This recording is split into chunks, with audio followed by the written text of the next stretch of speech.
En deuxième position, comment ne pas citer, comment ne pas mettre dans un top Les Sopranos. Les Sopranos, c'est un peu pareil que Six Feet Under. Alors à l'occasion de mon petit cycle HBO, je retombe forcément sur la série emblématique de chez HBO, Les Sopranos. À l'époque, j'avais regardé une saison, non pas que ça m'avait pas passionné, au contraire, mais j'avais pas pu continuer parce que je m'étais mis sur d'autres séries. Et il y en a tellement que, au bout d'un moment, tu t'avales l'autre d'après, puis tu oublies celle que tu regardais. Voilà. Et pareil, Les Sopranos, je m'y remets donc. Et là, pareil, je ne peux plus lâcher. Jusqu'à la 7e saison, j'ai avalé, je crois, les 7 saisons en 2 mois. Pour moi, Les Sopranos, ça constitue, ce que je disais dans la vidéo Netflix versus HBO, ça constitue le renouveau de la série télé. Là, on découvre avec Les Sopranos ce que sera la télévision pour les 20 années à venir. On ne s'en rend pas compte à l'époque où on la regarde, puisque la série a commencé en 1999, fin des années 90. Et Les Sopranos inventent la nouvelle façon de faire de la série télé. Voilà, très clairement. Elle pose les bases, dont beaucoup de séries de qualité se sont inspirées. Pourquoi je la mets en 2 ? Parce que Les Sopranos, c'est clairement la série qui va jouer sur plusieurs tableaux. Moi, Les Sopranos, je la mets en 2e position pour une simple et bonne raison, c'est que on se dit, oulala, ça va être une série sur les mafieux. Alors pour ceux que ça n'intéresse pas trop, forcément, ça peut les freiner. Mais attention, erreur de ne pas se plonger dedans.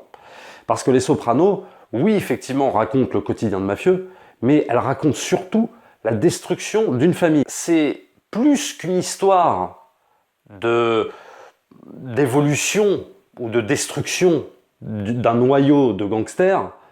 Pour moi, c'est surtout la destruction d'un noyau familial, c'est-à-dire mari, femme et enfant. Pour moi, ça raconte surtout ça. Mais attention, ça n'oublie jamais de mettre les deux univers en parallèle, les deux familles. Les Sopranos, c'est quand même l'histoire de 2 familles. C'est l'histoire de la famille de Tony Soprano avec sa femme et ses gosses, et c'est l'histoire de Tony Soprano avec ses cousins, ses frères, ses beaux-frères, tous gangsters, et ses potes et tout ça. Avec comme unité centrale, comme pivot, Tony Soprano au milieu, c'est à travers lui qu'on verra la destruction de ces 2 entités. Plus que de raconter une vulgaire histoire policière, Les Sopranos ne s'attardent pas effectivement sur le fait qu'il va se faire coincer par le FBI et tout ça. On s'y attarde un petit peu sur, je crois, la saison 5 ou la saison 6 par rapport à ces histoires-là. C'est-à-dire, est-ce que le FBI va coincer telle personne qui appartient à la famille de mafieux et tout ça? Ok. Mais tu sens que tout ça n'intéresse pas vraiment les showrunners, c'est pas ça qui les intéresse. Ce qui les intéresse, c'est peut-être moins le fil rouge que l'évolution des personnages et jusqu'où ils vont descendre. Parce que ils descendent tous. Que ce soit la mère, que ce soit les gosses. Ils ont une trajectoire terrible. Je veux pas spoiler, je veux pas en dire plus parce que ça se trouve, il y en a qui ne l'ont pas vu. Et j'ai pas envie de dévoiler jusqu'où ça va aller. Mais sachez que Les Sopranos, ça parle de ça.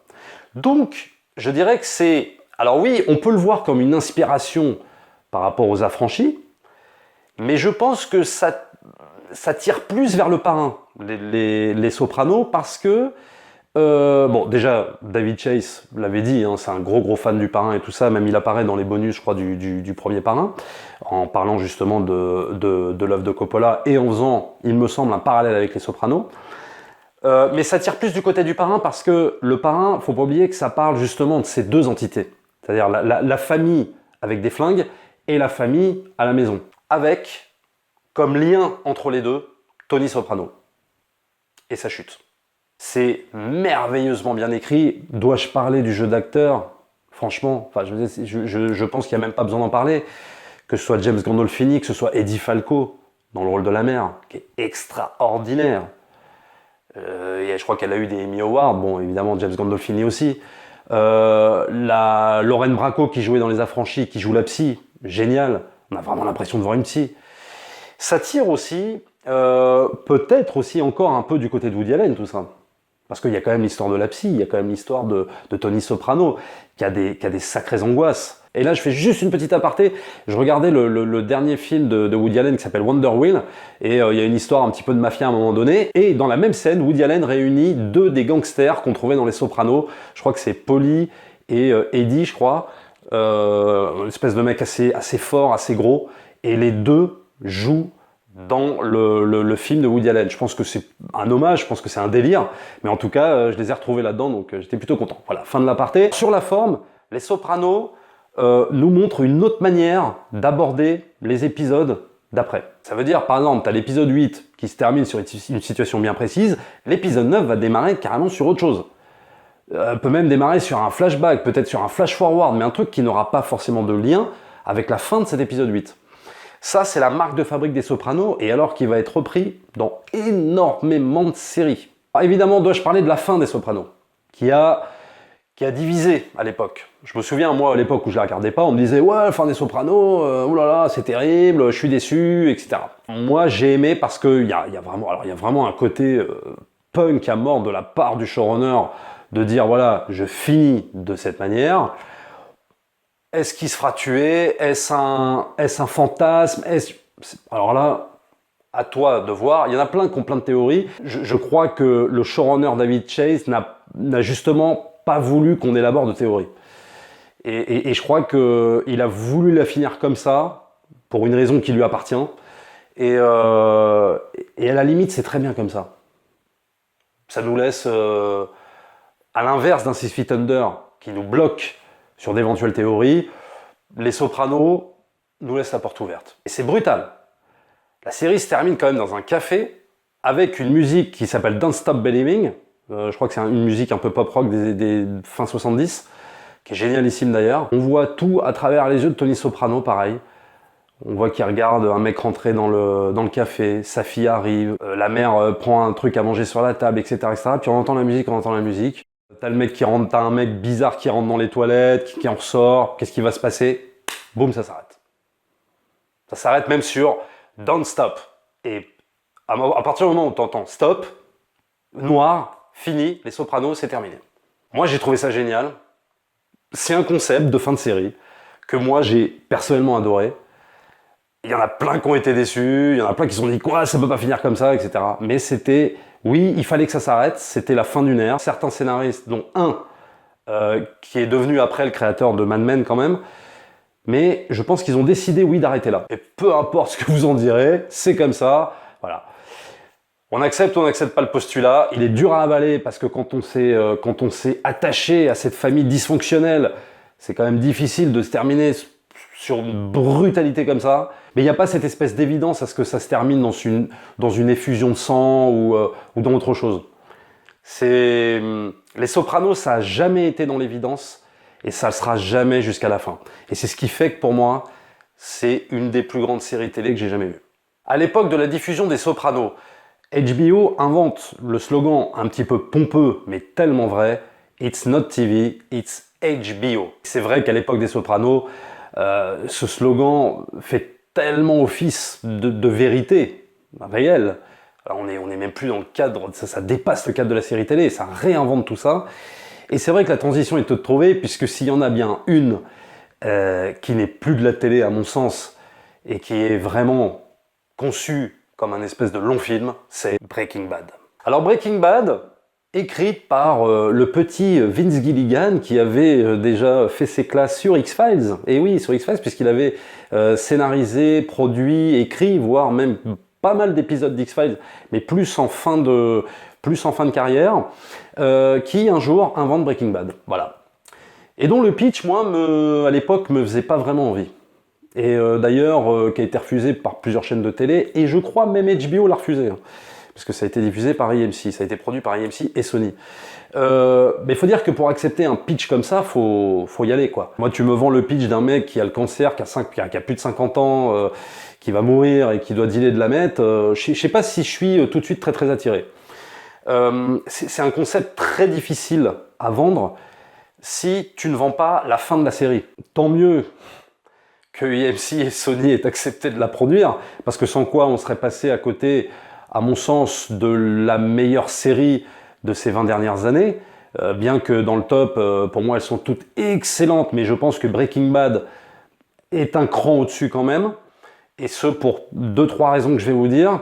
Mais c'est vrai que au départ, moi, j'ai regardé la première saison, je crois qu'il y a 7 épisodes, avec un œil un petit peu circonspect, où je me disais, ouais, ok, bien réalisé, bien joué, mais le problème, c'est où est-ce que ça veut en venir, en fait. Et à partir de la seconde saison, là, on comprend tout, on voit là où ça va en venir, en fait. Même si on ne comprend pas absolument tous les enjeux, même si on ne sait pas jusqu'où va arriver Walter White, en tout cas, les ramifications sont là, et on comprend un petit peu le but de la série, je dirais, vraiment à partir de la fin de la première saison, et surtout du début de la saison 2. Et là, on peut plus lâcher, quoi. Moi, je connais personne qui a commencé Breaking Bad qui n'a pas pu, qui a arrêté, quoi. Je n'en connais pas. Mais c'est impossible, c'est humainement impossible d'arrêter cette série à partir du moment où tu t'es enfilé toute la première saison. Dites-moi dans les commentaires, hein, si jamais il y en a qui ont détesté, qui n'ont pas... Je suis curieux de savoir qu'est-ce qui fait que vous arrêtez Breaking Bad, quoi. Parce que vraiment, c'est une série tellement addictive. Mais alors, pas addictive dans le sens 24 heures chrono. C'est-à-dire que Breaking Bad, à la différence des autres séries, même les Sopranos, hein, même Six Feet Under, même toutes les séries que vous voulez, elles se différencient par un point, c'est que Walter White part du point A, il arrive au point B. C'est-à-dire qu'il opère une transformation, mais que j'ai jamais vue dans une série télé. Même les Sopranos, hein. Même plein d'autres séries que je vous citerai en fin de vidéo, de celles que j'ai pas pu mettre dans le top. Je crois que c'est vraiment une des rares séries où le personnage est en évolution constante et n'obéit pas au cahier des charges des précédentes saisons. C'est pour ça que je dis que Breaking Bad se voit et se regarde et s'apprécie comme si tu regardais un film qui comporte 5 saisons. Et non pas comme une série qui comporte 5 saisons. Parce que c'est vrai que dans les séries, on reprend souvent le même schéma qui nous fait regarder la série. Le personnage est policier, il restera policier. Le personnage est un mafieux, il restera un mafieux. Breaking Bad, ça casse absolument tous ces codes-là. Walter White, faut quand même pas oublier d'où il démarre. Quand on regarde les 5 saisons de Breaking Bad, quand on a fini les 5 saisons de Breaking Bad, on se dit, bon bah ok, c'est Heisenberg, il est devenu comme ça. Mais quand tu te reprends depuis le début, tu te dis, ah ouais, c'est vrai qu'en fait, c'était pas Heisenberg, c'était Walter White, c'est-à-dire le petit professeur de chimie, avec ses lunettes comme ça, qui était sur le côté, qui était transparent, que personne ne voyait. Et regarde ce qu'il est devenu. Et c'est là où Breaking Bad se démarque, pour moi, réellement, de toutes les autres séries que j'ai vues. Alors, à la différence des Sopranos, qui, comme je le disais, fonctionnent énormément sur l'évolution de ses personnages et la destruction d'une unité familiale, et qui joue quand même un peu moins sur son fil rouge, un peu moins, je dis bien, Breaking Bad réussit les deux. Breaking Bad réussit l'alchimie quasi impossible à faire dans une série télé, mais eux, ils arrivent à le faire, c'est-à-dire jouer sur la destruction d'une unité familiale et l'ascension d'un mec qui part de zéro et qui devient non pas un héros, mais anti-héros. Mais un anti-héros fascinant. Voilà. Et il joue sur ces deux tableaux-là, en mêlant intrigue policière avec poursuite du beau-frère qui va absolument coincer Heisenberg. Il sait même pas qui c'est, mais bon, il essaie de le poursuivre. Donc il y a tout. C'est divisé en deux parties, Breaking Bad. Et en même temps, tout fonctionne. Ça passe d'un sujet à l'autre, sans que ce soit choquant. C'est la magie de toute l'équipe de scénaristes, et évidemment, c'est aussi la magie de la forme. On est là vraiment dans une réalisation, mais alors aux petits oignons, c'est-à-dire qu'il y a des idées de mise en scène, mais des plans ahurissants, une lumière, un cadrage, c'est très précis. C'est chirurgical, la réal de Breaking Bad, hein, vraiment. Les antagonistes, évidemment, dans Breaking Bad sont extrêmement forts. Ils font vraiment peur. Je me souviens d'avoir vu pour la première fois Giancarlo Esposito dans le rôle de Gus. Moi, Giancarlo Esposito, c'est un acteur que je suis depuis Do the Right Thing, 89. C'est un mec qui a commencé chez Spike Lee et tout ça. Et le voir dans ce rôle, le tenir, mais avec une espèce de force, quand tu le vois, t'as peur réellement. Il fait peur ce mec, alors qu'il est haut comme 3 pommes. Derrière, il se cache derrière ses lunettes et tout, mais il est super inquiétant. Tu vois toute la dimension de l'acteur. Parce que là, je parle même pas de Bryan Cranston, et bien évidemment, qui a mérité des prix pour les 5 saisons, évidemment. C'est le rôle de sa vie d'ailleurs, Bryan Cranston, hein, parce qu'au cinéma c'est pas trop ça, mais c'est vraiment le rôle de sa vie, Walter White. Quand tu vois les autres, les deux frangins, les deux jumeaux là, à la différence de David Chase qui lui n'a pas de regard paternaliste sur Tony Soprano, il le laisse un peu faire ce qu'il veut, il le laisse évoluer comme il a envie. On dirait que Vince Gilligan, lui, a plus un regard de père créateur vis-à-vis de son fils personnage, en lui disant « attention, tu vas mal tourner ». D'ailleurs, la série s'appelle Breaking Bad. Alors, c'est une expression qui peut vouloir dire franchir la ligne, aller du mauvais côté. Mais en gros, il y a toujours cette espèce d'épée de Damoclès au-dessus qui dit « attention, tu fais le mal ». Et il y a quand même, non pas un côté moralisateur dans Breaking Bad, mais un peu quand même. Faut quand même pas oublier comment se termine la série. Destruction de famille, mort. Et en plus, t'as bousillé la vie de dizaines de personnes autour de toi. Voilà ce que t'as amené à vouloir exister. Après, la série, c'est resté évidemment irrévérencieuse, c'est resté politiquement incorrect quand il faut l'être. Mais je parle vraiment peut-être de la finalité. Il y a une espèce un peu de... Ouais, il y a une morale, quoi. Il y a une espèce de morale. Alors la série emprunte évidemment aussi à Scarface et elle s'en cache pas vraiment, puisqu'il y a même un épisode, je crois que c'est dans la dernière saison, ou peut-être l'avant-dernière, t'as Walter White avec son fils qui regarde Scarface et qui est fasciné bien évidemment par ça. Même si c'est vrai, on peut faire un parallèle avec les deux œuvres, je trouve que Scarface n'a pas la profondeur de cette espèce d'odyssée de mort dans laquelle va aller Walter White. Bien sûr, Tony Montana va y aller, mais il va y aller de façon plus brutale, plus franche. On va dire que dans Breaking Bad, tout se fait un petit peu de façon un petit peu vicieuse. Des fois sans qu'on voit venir les choses même. Et c'est là toute la force de la série. Breaking Bad, c'est une série qui se déguste, quoi. Comme une espèce, comme une drogue en fait. Comme une drogue où tu pars, t'es nickel, tu prends ta drogue et puis ça monte, ça monte, ça monte, ça monte, jusqu'à être enivré totalement et tu peux plus t'arrêter, quoi. Le spectateur est constamment mené en bateau. Tu sais pas où ça va aller. Tu sais pas jusqu'où ça va aller. Tu te dis, ça peut s'arrêter là, ou alors ça peut encore continuer. Parce qu'il y a une telle galerie de personnages qui gravitent autour de Walter White, et qui vont avoir une incidence sur lui, et lui va avoir une incidence sur eux, que tu peux même pas savoir quelles vont être les limites de cette ascension et de cette chute. C'est très difficile à quantifier quand tu regardes la série. Depuis Breaking Bad, j'ai pas ressenti encore un tel frisson à la vision d'une série. J'en ai regardé énormément et des superbes et vraiment qui m'ont mis sur le carreau. Je suis encore en train d'en voir vraiment qui sont très très bonnes. J'ai pas vu encore de série au-dessus par rapport au point que je t'ai cité. Voilà. Donc c'est pour ça que pour moi, elle mérite encore sa place de numéro 1.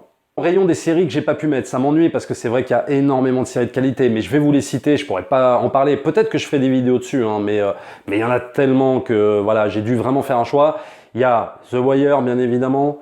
Il y a Rome, il y a The Shield, Leftovers, Oz, True Detective, Boardwalk Empire, il y a la première saison de Vinyl, dommage qu'ils aient pas continué. L'inévitable Game of Thrones, il y a Outlander, en analyse, bref.